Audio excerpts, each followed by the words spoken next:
जी देखिए, मैं कानपुर के ऐतिहासिक मैदान पे आया हुआ हूँ। यहाँ पे मैं ये वीडियो बना रहा हूँ, तो पहले मैं आपको यहाँ का नज़ारा दिखाई देता हूँ, तो देखिएगा आप। ठीक है, ये यहाँ का, ये हमारे YouTube चैनल पे तो आएगा ही। ये यहाँ का फूलबाग मैदान है। यहाँ पे पहले जो है क्रिकेट हुआ करता था। ठीक है, अब यहाँ पे ये बहुत सुंदर सा भव्य नज़ारा बना दिया है इन्होंने, तो आज मैं उसी को दिखा रहा हूँ। ये देखो, कानपुर का विकास प्राधिकरण है, फूलबाग मैदान है।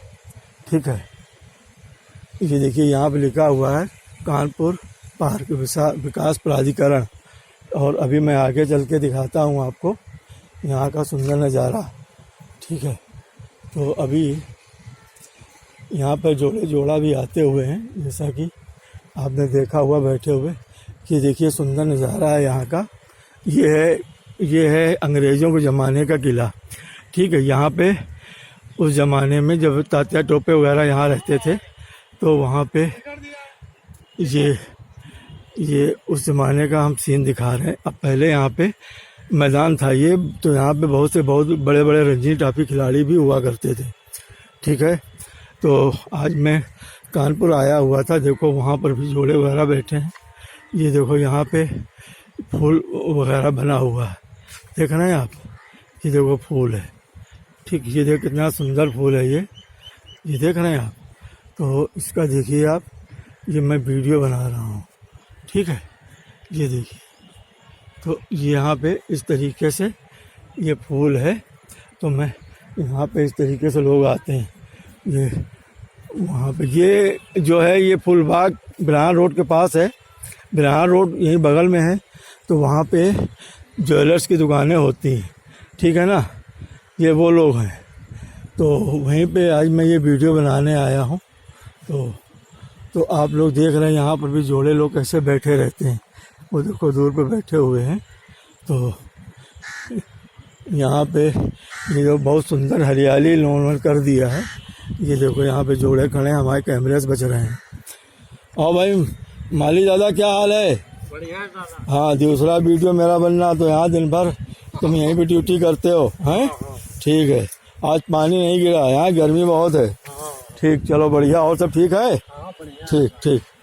तो बस अभी देखो वहाँ पर भी बैठे हुए हैं। तो अभी मैं बस आपके पास थोड़ी देर में वीडियो लेके आता हूँ मैं, और मैं अपनी बात करता हूँ आप लोगों से। ठीक है, तो हमारा यही दिखाना था आपको कि ये एक ऐतिहासिक मैदान है। तो यहाँ पे आज मैंने सोचा आप लोगों को थोड़ा हम वीडियो बना के दिखा दें ये कैसा है, कैसे लोग हैं यहाँ पे। और मैं अब बस आने ही वाला हूँ आपके पास। ठीक है,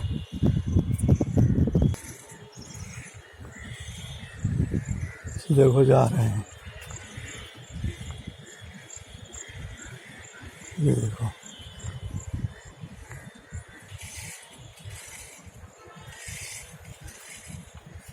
तो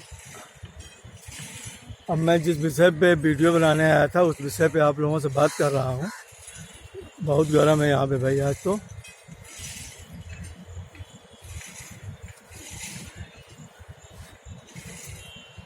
सबसे पहली बात तो मुझे ये करनी है आप लोगों से कि सरकार से हमको ये पूछना था कि ये जो सड़कें बनाई जाती हैं हर साल पानी में बह जाती हैं। दिल्ली, बम्बई, कलकत्ता, कहीं कभी देखो बरसात का वो हाल है। दिल्ली में तो इतना जल भराव हो जाता है, बहुत बड़े बड़े वादे किए जाते हैं। ये जो ठेके दिए जाते हैं, हम ये जानना चाहते हैं ठेके किस तरीके से होते हैं। ठेके की एक क्वालिटी होती है कि हमने इस स्तर की सड़क बनाई है तो ये सड़क इतने साल चलेगी, कि हर साल के हिसाब से सड़क बनाई जाती है। जबकि विदेशों में तो ऐसा नहीं होता है। आप लोग यहाँ से टेक्नोलॉजी लेने के लिए वहाँ जाते हो और कहते हो कि तो फिर कैसी टेक्नोलॉजी लेके आते हो। यहाँ हर साल सड़क पानी में बह जाती है।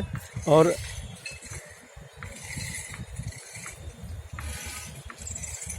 एक बात ये भी थी कि ये भी हम जानना चाहते थे कि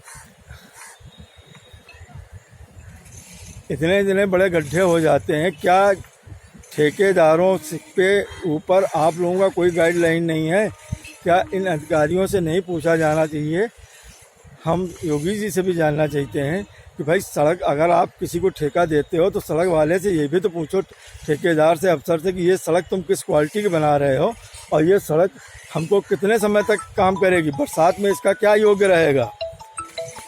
ये पूछने का हक किसका है। और अगर इस तरीके की सड़क बनेगा, ऐसे तो बहुत ज़्यादा पैसा, मान लो एक कोई सड़क 1 करोड़ में बनती है, ठीक, अगले साल बह गई, फिर अगले साल बनी, फिर बह गई, अगर मान लो 3-4 साल बनी तो 5 करोड़ रुपया तो चले गए। तो इससे अच्छा था 2-2.5 लाख करोड़ रुपया लगा दो, एक ऐसी सड़क बना दो जो कुछ समय तक चले, तो आपका पैसा ही बचेगा। तो इस तरीके से तो सड़कों का तो बहुत बुरा हाल है। और मैं अब उसके बाद तो मैं चाहता हूँ सड़कें ऐसी बने जो कुछ दिन चलें। बहुत बुरा हाल है। मैं ये कानपुर के वीडियो बना रहा हूँ, एक सड़क मैं जिक्र करना चाहता हूँ, कोयला नगर से लेकर सैनिक चौराहा यशोदा नगर, ये कितवई नगर यशोदा नगर के पास है। उस सड़क का तो इतना बुरा हाल है कि मैं बता ही नहीं सकता।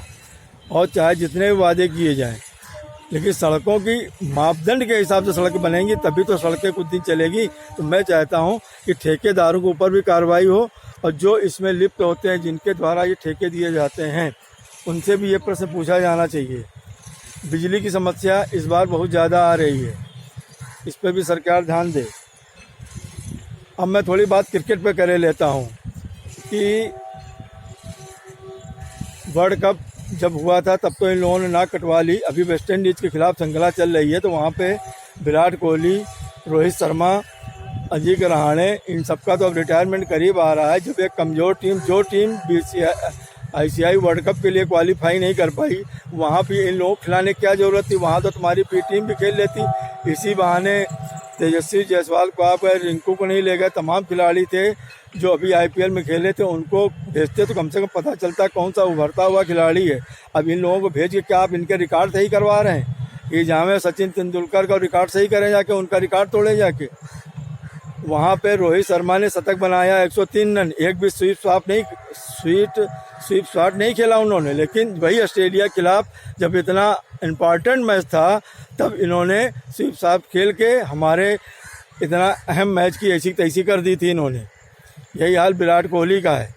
तो हम चाहते हैं कि जब इतनी घटिया टीम, इनको रिकॉर्ड बनवाने से अच्छा है नए खिलाड़ियों को मौका दें। हाँ, एक खिलाड़ी का नाम जरूर मैं लेना चाहता हूँ। हमको समझ में नहीं आता ये क्रिकेट जा किस और रहा है। जितनी हमारे देश की जनसंख्या है 140 करोड़, उतने किलो का तो वो केवल एक खिलाड़ी 140 किलो का कॉर्नीवाल न दौड़ सकता है न भाग सकता है। और टेस्ट मैच बताते हैं एक बहुत अहम मैच होता है। अब बताइए उसमें वो बंदा जो है बॉलिंग कर रहा है और मतलब उसको देख के लगता है कि क्या कहें कि क्या चुनाव होता, क्या चयन होता है। आज वेस्ट इंडीज़ का हाल इसीलिए इस तरीके का हो गया है कि उनके पास खिलाड़ी नहीं ढूंढे मिल रहे हैं, जबकि एक ज़माने पे उनके पास खिलाड़ियों की वो हाल था कि लोग उनके थर-थर की टीमें कांपती थी। आज उनके पास ऐसे खिलाड़ी नहीं हैं जिनके दम पे ये लोग अच्छा सा टेस्ट मैच खेलें। ये हाल इन लोगों ने कर रखा है, ठीक है। और अब मैं बात करता हूँ एक बहुत अहम विषय पे।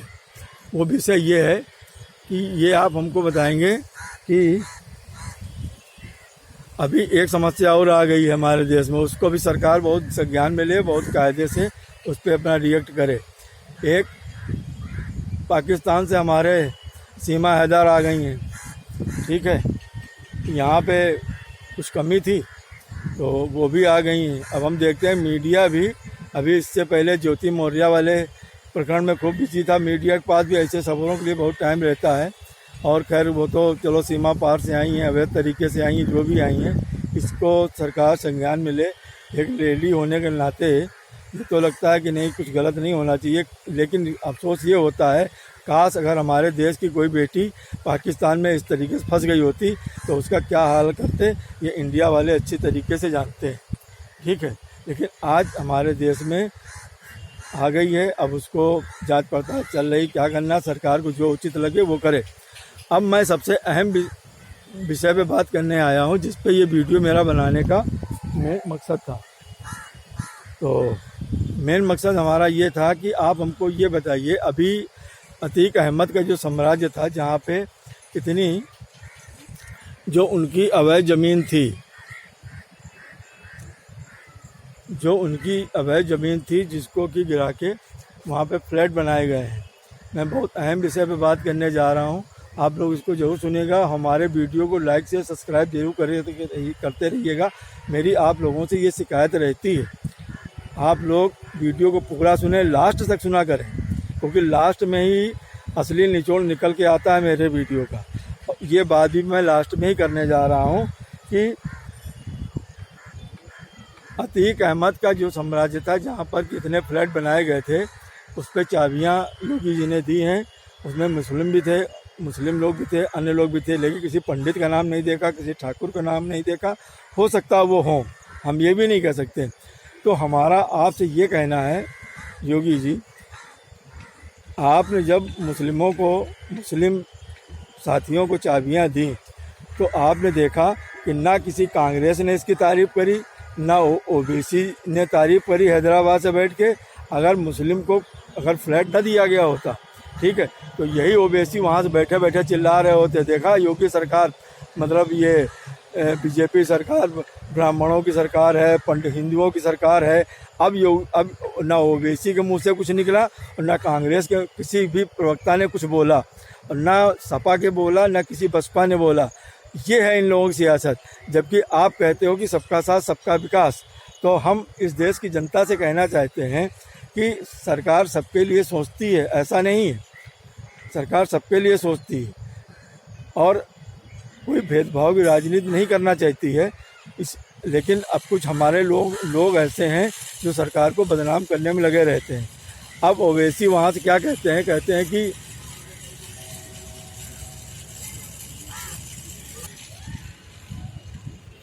तो बात चल रही थी फ्लैट की कि जब इतने फ्लैट दिए गए, तब किसी भी सरकार ने, किसी भी बंदे ने योगी जी की तारीफ़ नहीं करी, ठीक है। और ये एक बात और वो कहते हैं कि जैसे ओवैसी बोलते हैं कि वो हमारे मुसलमान साथियों का विकास नहीं होता, उनको नौकरी नहीं मिलती, उनका औसत कम है। तो भैया इसके जिम्मेदार तो आप ही जैसे लोग हो जो मुस्लिम वोट का बंटवारा करते रहते हो। हमारे भी कुछ मिलने वाले साथी हैं, आपको तो ये बलगलाना है कि हम ही तुम्हारे सबसे बड़े तहसी हैं।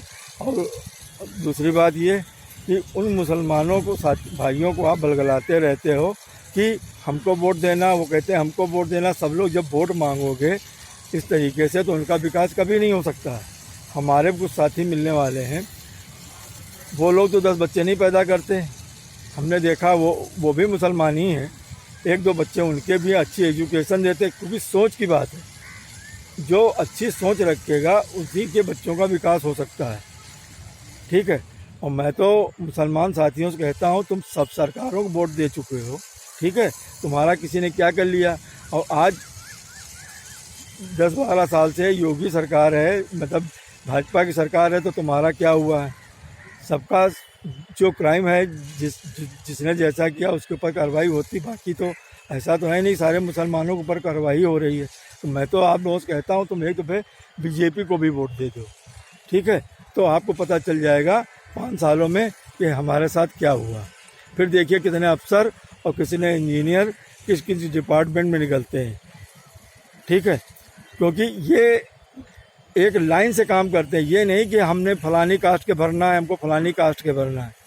तो हमारा आप लोगों से यही कहना है, एक दफ़े भाजपा को भी पूरा मौका दो और देखो फिर आप लोगों को विकास कैसे होता है। ऐसा नहीं कि आप लोगों में बड़े पद पे नहीं हैं। अब्दुल कलाम जी इसी देश के ही राष्ट्रपति थे, हमने नहीं बनाया था, अपनी योग्यता से ही आए थे। बहुत से अफसर हैं, बहुत से डॉक्टर हैं, हाँ कुछ कम है, कम इसलिए हैं कि आप लोग बलगलाए हुए हो। जब तक आप लोग अपनी मानसिकता सही नहीं करोगे, विचारधारा इंडियन रखो, जैसे सब पढ़ते हैं वैसे आप भी पढ़ो, तो आपका भी विकास होगा। और हमको लगता है इन्हीं सब बातों के साथ अब हम अपनी बात को समझा चुके होंगे। आप हमारे वीडियो को ज़्यादा से ज़्यादा लाइक शेयर करिएगा। हाँ, सड़क दुर्घटनाएं बहुत हो रही हैं, आप लोग कायदे से गाड़ी चलाइएगा। थैंक यू, धन्यवाद।